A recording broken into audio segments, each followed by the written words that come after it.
बहुत समय पहले की बात है। रामपुर नाम का एक गांव था। वहाँ विवेक नाम का एक गरीब किसान रहा करता था। उसका एक बेटा था जिसका नाम केशव था।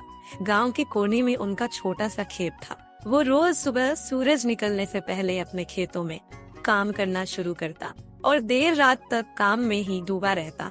उसकी एक ही इच्छा थी, अपने बच्चों को अच्छी शिक्षा देना ताकि उन्हें आगे चलकर कोई दिक्कत न आए। सुनिए जी, आखिर तब तक ये सब चलेगा? आप हर साल खेतों में अनाज बोते हैं और ये आशा करते हैं कि हमारी इस साल की फसल पिछली बार की फसल से अच्छी हो, लेकिन हर साल हमारी फसल में कहीं कीड़े लग जाते हैं या फिर मौसम की मार खाने को मिलती है। मीनाक्षी, अब हम क्या ही कर सकते हैं? और मैं एक किसान हूँ।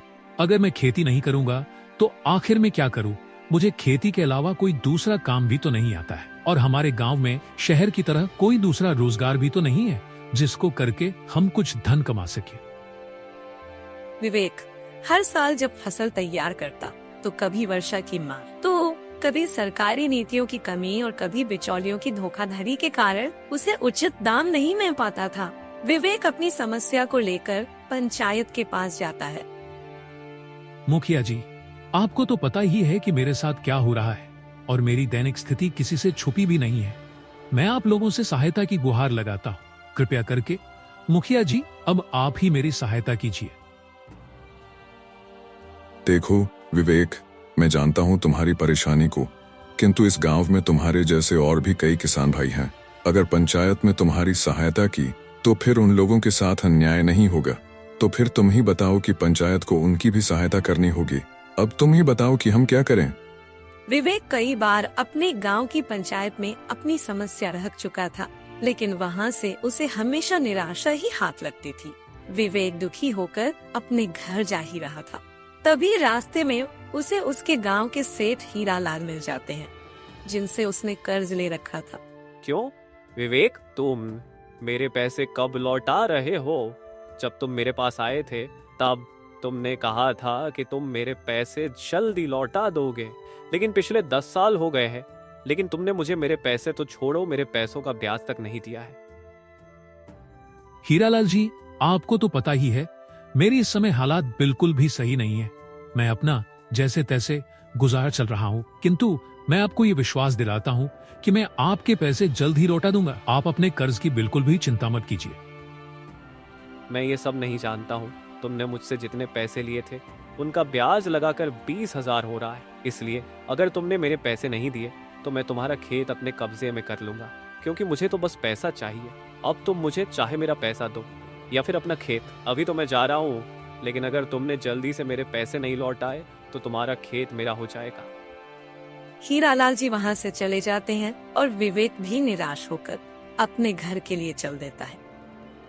लेकिन जब वो घर पर गया तो वहाँ पहले से ही बैंक के कर्मचारी मौजूद थे, क्योंकि उसने खेती के लिए लोन लिया था। सर, आपने जो लोन लिया था, आपने उसकी एक भी किस्त नहीं भरी है। अगर आपने जल्दी बैंक का लोन नहीं चुकाया तो आपका घर जब्त कर लिया जाएगा। इसीलिए जितनी जल्दी हो सके उतनी जल्दी आप बैंक का लोन चुका दीजिए।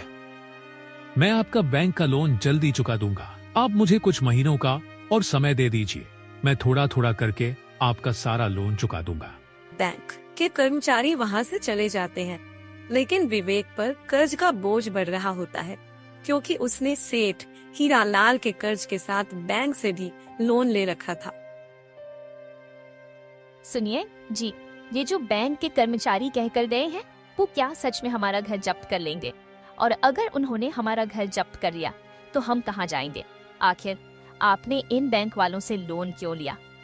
मीनाक्षी, पिछली साल गांव में बाढ़ आई थी, जिसके बाद हमारे पास नई खेती करने के लिए पैसे नहीं थे, तो मैंने बैंक से कर्जा लिया था और मुझे यकीन था कि इस साल अच्छी फसल होगी तो मैं बैंक का लोन चुका दूंगा। लेकिन सूखा, आंधी, तूफान और बिना मौसम बारिश ने हमारी सारी फसल बर्बाद कर दी। वो दोनों बातें कर ही रहे थे, तभी वहाँ पर केशव आ जाता है, जो कि पढ़ाई के लिए शहर गया था। क्या हुआ माँ, पिताजी, आप लोग चिंतित क्यों हो? क्या कुछ समस्या है? आप लोग मुझे बताइए, मैं आपकी समस्या को दूर करूंगा। नहीं बेटा, ऐसा कुछ भी तो नहीं है। लेकिन केशव, तुम तो कल आने वाले थे ना, तो क्या हुआ? तुम आज कैसे आ गए? पिताजी, जो मेरी परीक्षा आज थी वो कल ही हो गई, इसीलिए मैं आज ही आपके पास आ गया। वैसे भी बहुत देर हो गए थे आप लोगों से मिले हुए, और ना ही मैंने अपने खेतों को देखा है। ठीक है बेटा, तुम पहले नहा धो लो, उसके बाद खाना खा लेना, फिर मैं तुम्हें खेतों पर ले चलूंगा। केशव तैयार होकर अपने पिता के साथ खेतों पर जाने के लिए निकल जाता है।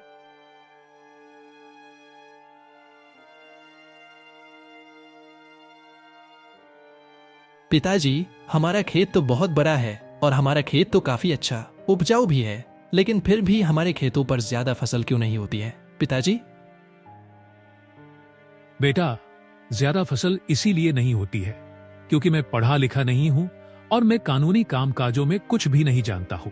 गांव के सेठ जिस भी दामों में मुझे ब्याज पर पैसे दे देते हैं, मैं बिना कुछ कहे ले लेता हूं, जिसकी वजह से हमारे यहाँ जितनी भी फसल होती है उससे मिला हुआ पैसा कर्ज चुकाने में ही चला जाता है। तो कभी मौसम की मार की वजह से, तो कभी फसल को कीड़े खा जाते हैं। इस वजह से हमारे पास कभी भी धन इकट्ठा नहीं हो पाता है।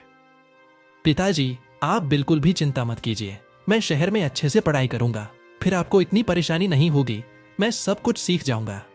थोड़ी देर बातें करने के बाद वो लोग अपने घर के लिए निकल जाते हैं। अगले दिन सुबह होते ही केशव शहर के लिए निकल जाता है और उसी शाम सेठ हीरालाल केशव के खेतों पर आता है। बहुत दिन हो गए विवेक, और मैंने बहुत समय दे दिया तुम्हें। अब तुम एक काम करो, अब मैं तुम्हें अपने काम से छुट्टी दे देता हूँ। आज से ये खेत मेरी संपत्ति है और तुम्हें इन खेतों पर आने की कोई आवश्यकता नहीं है, समझे तुम? सेठ हीरालाल की इतनी बात सुनकर वो घुटनों के बल बैठकर विनती करने लगता है। हीरालाल जी, मुझे बस एक मौका और दे दीजिए। मैं आपको विश्वास दिलाता हूँ, मैं इस बार आपका कर्जा पाई पाई करके चुका दूंगा। मुझ पर विश्वास कीजिए। हीरालाल जी, अगर आपने मुझे मेरे खेत छुड़ा लिए तो आप ही बताइए मेरा क्या होगा, मैं कहाँ जाऊंगा? उसकी ऐसी हालत देखकर सेठ हीरालाल जी का दिल पिघल जाता है और वो उस पर दया करते हुए कहते हैं, ठीक है, मैं तुम्हें एक और आखिरी मौका देता हूँ। अगर तुमने अपनी इस वर्ष की फसल को करके मेरा पैसा नहीं चुकाया तो ये याद रखना, मैं फिर तुम्हें मौका नहीं दूंगा, फिर मैं सीधे तुम्हारे खेतों को अपने नाम कर लूंगा। सेठ हीरालाल जब ये बातें कर रहे थे तभी वहाँ पर मीनाक्षी आ जाती है, जिससे उन दोनों की सारी बातें सुन ली थी। सुनिए जी, अब हमारा क्या होगा? हीरालाल ने तो साफ साफ कह दिया है कि अगर हमने उनके पैसे नहीं चुकाए तो वो हमारे खेत जब्त कर लेंगे, तो फिर हमारा क्या होगा? तुम चिंता मत करो, मैं सब संभाल लूंगा। मुझे पूरा विश्वास है कि मैं इस साल खेती करने में अपनी पूरी ताकत झोंक दूंगा और तुम देखने की इस साल हमारे गांव में हमारी सबसे अच्छी फसल होगी और फिर आप सभी लोगों का कर्ज चुका देंगे और हम लोग खुशी से जिएंगे।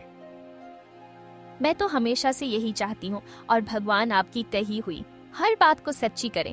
अगर आप जैसा कह रहे हो वैसा ही हुआ तो मुझे भगवान से और कुछ नहीं चाहिए। अच्छा चलो, अब घर चलते हैं क्योंकि हमें अभी और भी तो काम करने हैं, नए बीज लाने हैं और भी छोटे मोटे काम है। चलो चलते हैं। फिर वो लोग अपने घर चले जाते हैं और कुछ दिनों बाद विवेक ने एक बार फिर कोशिश की और उसने दिन रात एक करके खेतों में काम करना शुरू कर दिया और कर्ज चुकाने का फैसला किया। उसने इसी तरह कई दिनों तक खेतों में काम किया और ऐसे ही पूरे 5 दिन बीत गए। लेकिन अचानक से उसी शाम बहुत तेज बारिश होनी शुरू हो जाती है।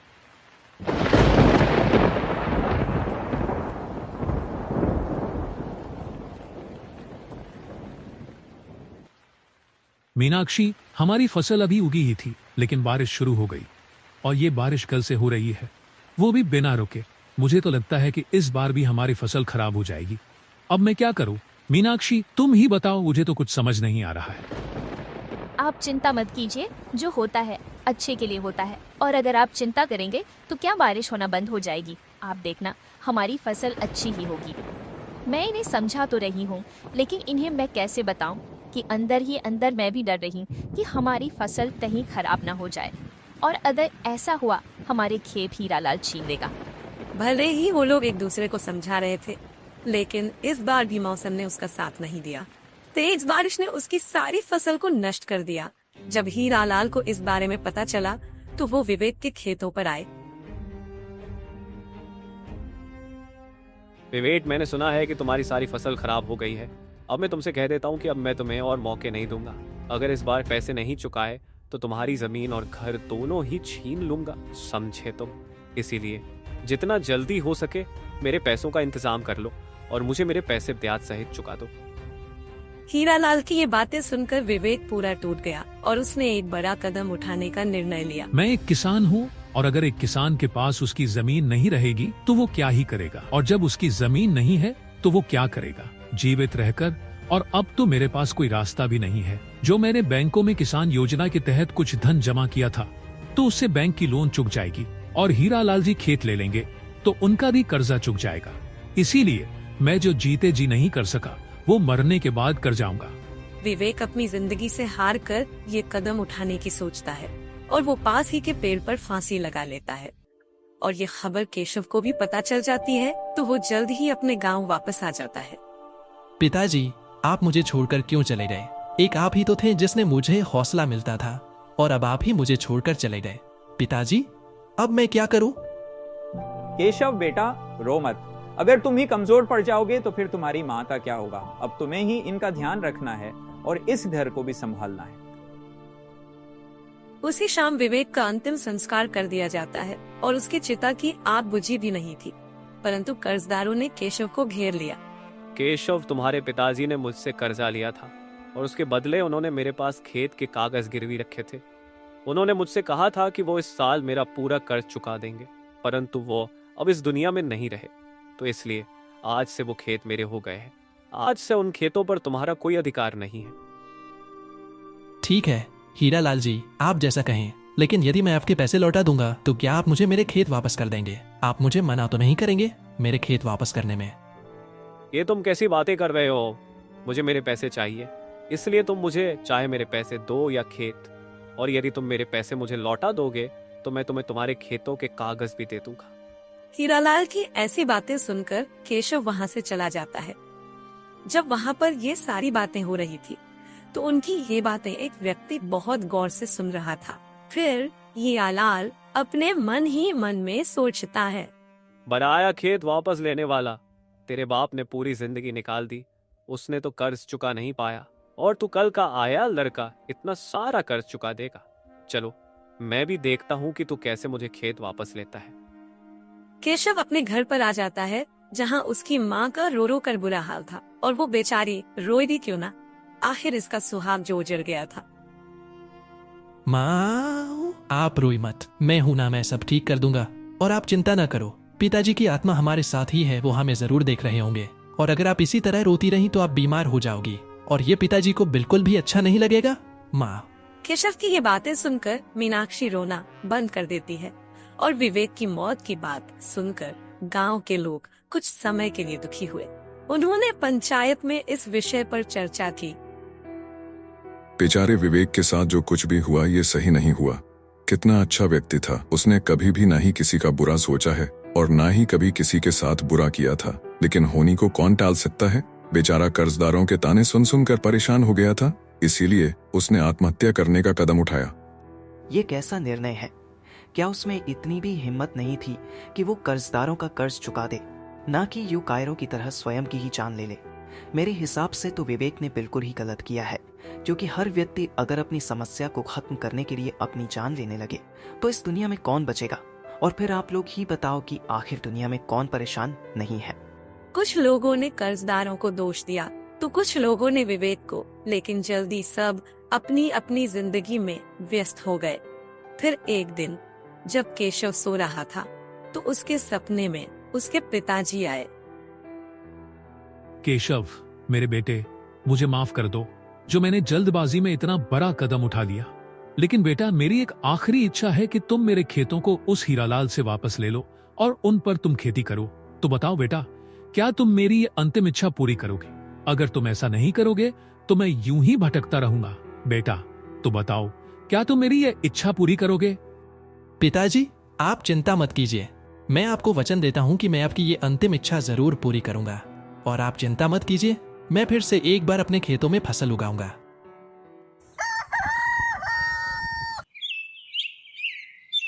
सुबह होने पर अपने सपने के बारे में केशव अपनी माँ को बताता है। माँ, पता है तो मैं कि कल रात मेरे सपने में पिताजी आए थे और उनकी आत्मा को भी शांति नहीं मिली है। वो मुझसे कह रहे थे कि केशव, मुझे तब तक शांति नहीं मिलेगी जब तक कि तुम मेरे खेतों को उस हीरालाल से वापस नहीं ले लेते। बेटा, अगर ऐसी बात है तो फिर तुम्हें अपने खेत जरूर वापस लेने चाहिए और अपने पिता की अंतिम इच्छा को पूरी करनी चाहिए।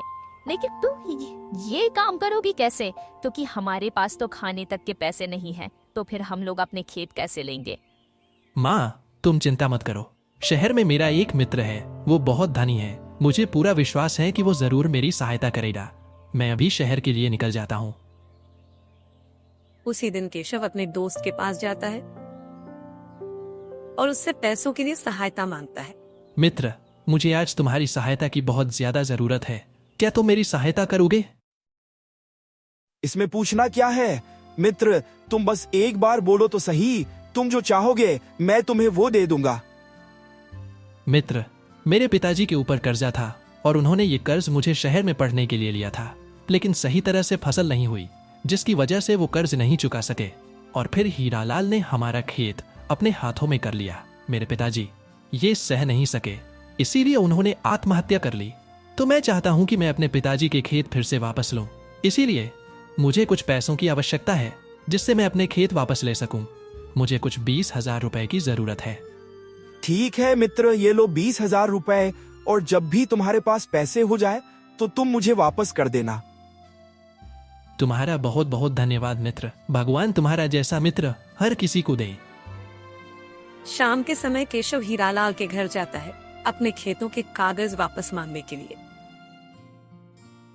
हीरालाल जी, ये लीजिए अपने पैसे और आप मुझे मेरे खेत के कागज वापस लौटा दीजिए, जैसा कि आपने कहा था। मेरे पिताजी ने 20,000 रुपए लिए थे, तो ये रहे आपके 20,000 रुपए। हीरालाल की नीयत बिगड़ जाती है। वो केशव को जमीन के कागज लौटना नहीं चाहता था। ये तो सच में पैसे लेकर आ गया और मुझे खेत के कागज मांग रहा है, लेकिन वो तो लाखों की संपत्ति है, तो मैं उसे कैसे दे सकता हूँ? मुझे कुछ खेल करना पड़ेगा।